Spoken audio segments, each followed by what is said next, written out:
আসসালামু আলাইকুম ওয়া রাহমাতুল্লাহি ওয়া বারাকাতুহু। ভোট দিলেই জান্নাতে জাহান্নামে, মুনাফিক, ভণ্ড, প্রতারক, এই যে নানা যে সমস্ত কথা হচ্ছে, সেই ব্যাপারে আজকে কিছু কথা বলবো খুবই পরিষ্কার ভাবে।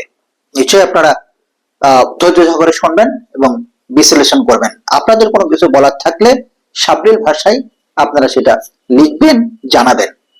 কারণ বংশ খারাপ সেই পরিচয় দিয়ে কেউ মেসেজ করবেন না, সেটা আমি বিশ্বাস করি। নিশ্চয়ই আপনারা জানেন যে বাংলাদেশ একটি গণতান্ত্রিক রাষ্ট্র। বাংলাদেশ স্বাধীনের পরবর্তীতে, অর্থাৎ স্বাধীনতার সময়, যুদ্ধের সময় বাংলাদেশে সকল শ্রেণী পেশার মানুষ সেই যুদ্ধে ঝাঁপিয়ে পড়েছিলেন। পরবর্তীতে এটি লাল পতাকার বাংলাদেশ, সবুজ বাংলাদেশ যখন তৈরি হয়েছিল, ঠিক তখনই এই বাংলাদেশে একটি সংবিধান রচিত হয়েছিল এবং এই বাংলাদেশ একটি গণতান্ত্রিক সরকার পদ্ধতির মাধ্যমে এই বাংলাদেশ সেই শুরু থেকেই চলে আসছে। গণতন্ত্র বলতে তাহলে আমরা কি বোঝাচ্ছি? খুব পরিষ্কার ভাবে আমরা জানি, গণতান্ত্রিক ভাষার মূল মধ্যে কথা হলো জনগণ সকল ক্ষমতার উৎস। কিন্তু আমার আল্লাহ মহান রব্বুল আলামিন তিনি কি বলছেন? তিনি বলছেন সকল ক্ষমতার উৎস একমাত্র আমার রব মহান রব্বুল আলামিন। তার মানে কি? সাংঘর্ষিক। অর্থাৎ গণতন্ত্রের মধ্যে কথা জনগণ সকল ক্ষমতার উৎস, আর আমার রব আমার আল্লাহ বলছেন সকল ক্ষমতার উৎস হচ্ছে তিনি। সুতরাং এখানে সাংঘর্ষিক। এখন আমার প্রশ্ন হচ্ছে, এই সাংঘর্ষিক পদ্ধতির মধ্য দিয়ে আপনি কোন পদ্ধতিতে ইসলামিক আইন শাসন ব্যবস্থা প্রতিষ্ঠা করবেন? প্রথম।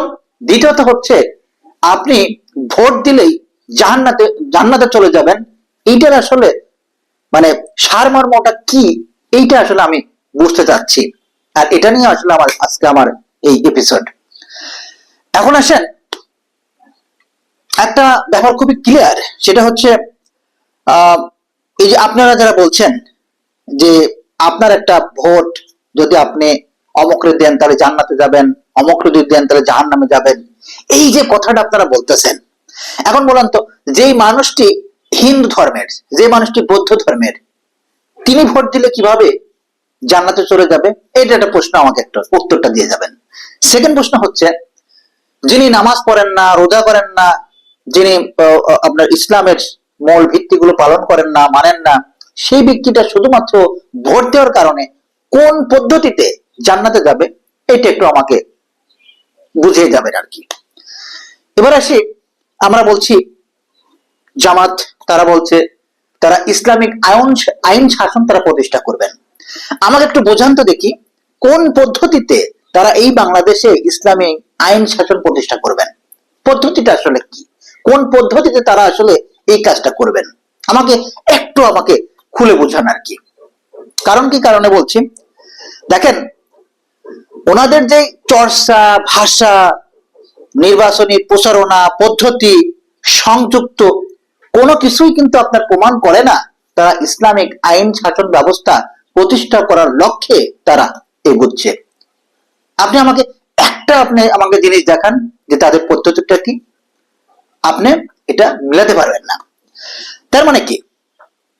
আবার অনেকেই দেখছি, আমরা যদি স্বাভাবিকভাবে যদিও অন্য কথা বলি, তারা মানে এসে বলে যে ইসলামের বিপক্ষে, মানে জামাতের পক্ষে যদি কেউ নির্বাচন না করে তাহলে সে ইসলামের বিপক্ষে।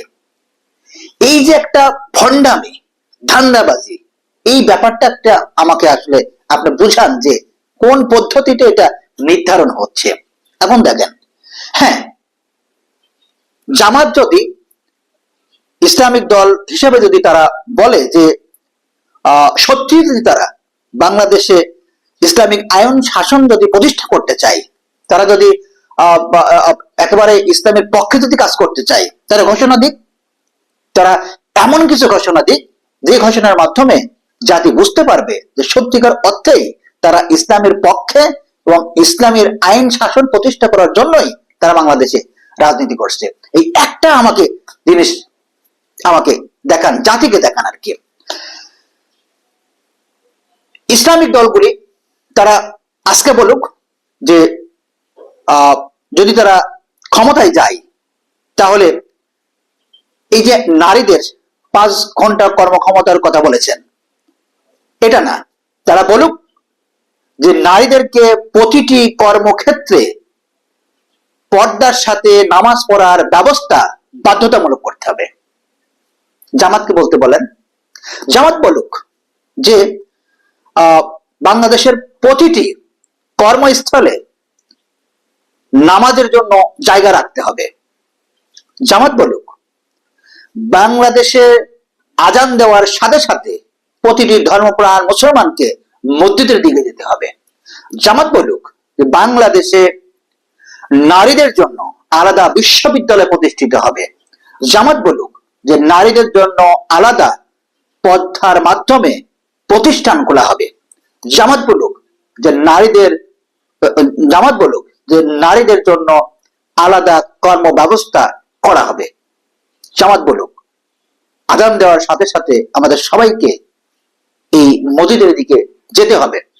জামাত বলুক যে 5 ওয়াক্ত নামাজ পড়লে প্রতিটি কর্ম ব্যক্তিদেরকে প্রণোদনা দেওয়া হবে। সরকারি বেসরকারি স্বায়ত্তশাসিত প্রতিটি প্রতিষ্ঠানে প্রণোদনা দেওয়া হবে। বলুক আইনের এবং প্রতিটি ক্ষেত্রে ইসলাম যা বলে সেভাবে তারা আইন করবেন, এই কথাগুলি তারা বলুক। সংবিধানে বিসমিল্লাহ প্রতিষ্ঠিত করবেন, বলুক সংবিধানে আলহামদুলিল্লাহ সূরা দিয়ে সংবিধান শুরু করতে হবে, বলুক। এই সমস্ত কর্মকাণ্ডগুলি জামাত বলুক, জামাতের নির্বাচনী প্রচারণায় লিপিবদ্ধ করুক। আমি কালকে থেকে না, আজকে থেকে আমি জামাতের পক্ষে প্রচারণা করব এবং আমি জামাতের পক্ষে সারাদিন গান গাইব। বলুক, বলতে বলেন যে এইভাবে তাদেরকে ইসলাম প্রতিষ্ঠার জন্য কাজ করতে, ওইভাবে না ডান পাশে বাম পাশে দুইজনকে রেখে আপনি আপনার দুই বেপর্দার হুরকে রেখে আপনি ইসলাম প্রতিষ্ঠাতে করবেন, এইরকম না, ওই রকম না। আপনি নারীদেরকে 5 ঘন্টার কর্মক্ষমতার কথা বলবেন, এইটা না।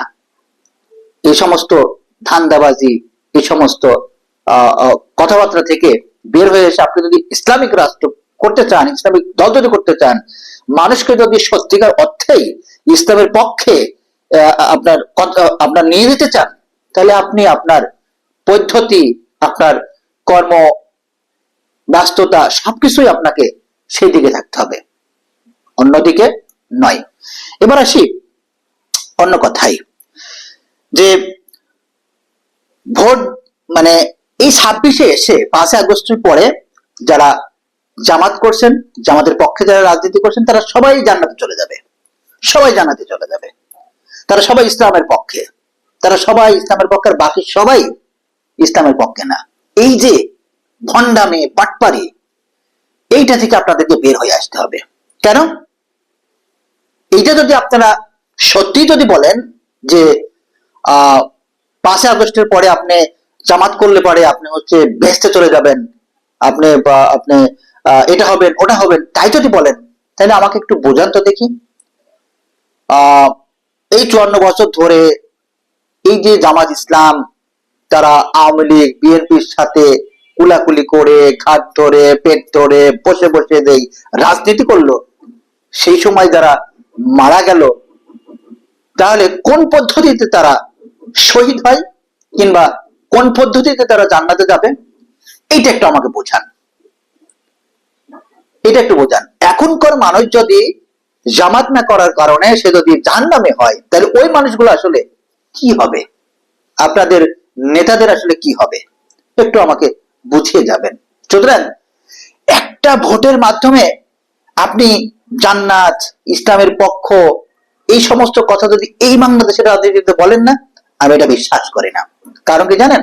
এটা পুরোপুরিটা ভণ্ডামি, এটা পুরোপুরিটা একটা প্রতারক, তাছাড়া আর অন্য কোনো কিচ্ছু না। হ্যাঁ, আপনি এটা বলতে পারেন যে আপনার এলাকায় যে মানুষটি ভালো, সেই মানুষের পক্ষে আপনি সমর্থন জানাবেন, সেই মানুষকে আপনি ভোট দিবেন। কিন্তু আপনি মানুষকে এটা বলতে পারেন না যে ভোট দিলে পারে আপনি জান্নাতে যাবেন। ওই ব্যক্তিটা ইসলামের ধর্ম কর্ম পালন করেন না, তাহলে উনি কোন পদ্ধতিতে ভোট দিলে পারেই তিনি জান্নাতে যাবেন, অথচ আপনি তাকে সেইটা বোঝাচ্ছেন। হাসরের মাঠে যদি আপনাকে ধরে যে আপনি তো আমাকে বলছিলেন ভোট দিলে জান্নাতে যাবেন, তো আমি তো আপনাকে ভোট দিয়েছিলাম, তো এখন আমাকে কিভাবে নেবেন? নেন না। আমার স্পিরিটটা যাচ্ছেন কি জন্য? আপনি জবাব দিতে পারবেন? পারবেন না। সুতরাং এই সমস্ত ভণ্ডামি বাদ দিয়ে বাংলাদেশের যে রাজনীতি, এইটা একটা, আমি বাংলাদেশের রাজনীতিকে কোনোভাবেই ইসলামিক আইন শাসন প্রতিষ্ঠা করার জন্য, ইসলামের পক্ষে, এইটাকে আমি আসলে মনে করি না আর কি। কারণটা হচ্ছে, দেখেন, ইসলামিক যে দলগুলি আছেন, আলেম, ওলামা, পীর, মশায়েখ, তাদের মধ্যেও কিন্তু নানা বিবাদ রয়েছে, তাদের মধ্যে নানা মত পার্থক্য রয়েছে। আপনি দেখেন হেফাজত ইসলাম, সেখানে কিন্তু হক্কানি মানুষজন রয়েছেন, আলেম রয়েছেন, অন্য দেখেন রাজনৈতিক দল রয়েছেন, তাই না? সুতরাং আপনাদের মধ্যেই দেখেন নানা অমিল। এই অমিলের মধ্য থেকে দেখেন একজন আলেম এক বক্তব্য দিচ্ছেন, আর একজন আলেম আর এক বক্তব্য দিচ্ছেন, এ ওকে মুনাফিক বলছে, ও ওকে মুনাফিক বলছে। এইরকম পরিস্থিতির মধ্য থেকে আপনি ইসলামিক আইন শাসন প্রতিষ্ঠা করবেন এই বাংলাদেশের এই গণতান্ত্রিক পদ্ধতির মাধ্যমে? কখনোই সম্ভব না।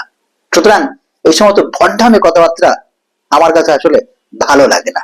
এইবার আসেন একটা কথা বলি, এই যে আপনার আপনার জামাতের আমির হচ্ছে ডাক্তার শফিকুর রহমান। আচ্ছা বলেন তো, তিনি সেদিন একটা খুব গুরুত্বপূর্ণ কথা বলেছেন যে প্রতিটি মসজিদের ইমাম হবে কি জানো, সমাজের ইমাম নাকি যেন রাষ্ট্রীয় ইমাম আর কি, এরকম কিছু কথা বলেছেন আর কি। আচ্ছা, তাহলে তাহলে এই যে ডাক্তার শফিকুর রহমান একজন হক্কানি আলেমকে জামাতের প্রধান হিসেবে বানিয়ে দেন তো দেখি, এই ডাক্তার শফিকুর রহমানকে বাদ দিয়ে। তিনি তো হক্কানি আলেম না, ওনাকে বাদ দিয়ে দেন তো দেখি। যেহেতু আপনার ইসলামিক দল, আপনি মানুষকে ইসলামের কথা বলছেন, ইসলাম প্রতিষ্ঠার কথা বলছেন, ভালো কথা, তাহলে আপনি একজন হক্কানি আলেমকে সেখানে বসান। এরকম জাসদ থেকে আসা এরকম ডাক্তারকে ওখানে বসানোর দরকার নাই, একজন হক্কানি আলেমকে বসান। তারপরে আপনি মানুষকে বলেন যে আপনি এই পথে যাচ্ছেন। সুতরাং এই যে আমি এতক্ষণ কথা বললাম না, এই প্রতিটা কথার প্রশ্নের উত্তর আপনারা দিয়ে যান এবং আপনারা আমাকে বলেন যে কোন পদ্ধতিতে আপনি ইসলামিক আইন শাসন প্রতিষ্ঠা করবেন, যেখানে আপনার দলের মধ্যে এখন যে 8 দল করেছেন, সেখানে যেই দলগুলি আছে সেই দলগুলির মাধ্যমে আপনি কোন পদ্ধতিতে ইসলামিক আইন শাসন প্রতিষ্ঠা করতে চান সেটা আপনি আমাকে বুঝাবেন। যেখানে বাংলাদেশ নিজামী পার্টি, বাংলাদেশ গণতান্ত্রিক পার্টি, বাংলাদেশ কি যেন জাকমা, আর কি কি যেন চাকমা টাকমা আছে, এই সমস্ত রাজনৈতিক দল দিয়ে আপনি ইসলামিক আইন শাসন প্রতিষ্ঠা করবেন। যারা এই বাংলাদেশে গত 54 বছর ধরে এই ভণ্ডামি বাটপারে রাজনীতি করছে, তাদেরকে আপনি সংযুক্ত করে আপনি ইসলামিক আইন শাসন প্রতিষ্ঠা করে ফেলবেন। বাহ, এটা হচ্ছে পুরোপুরি ভণ্ডামি।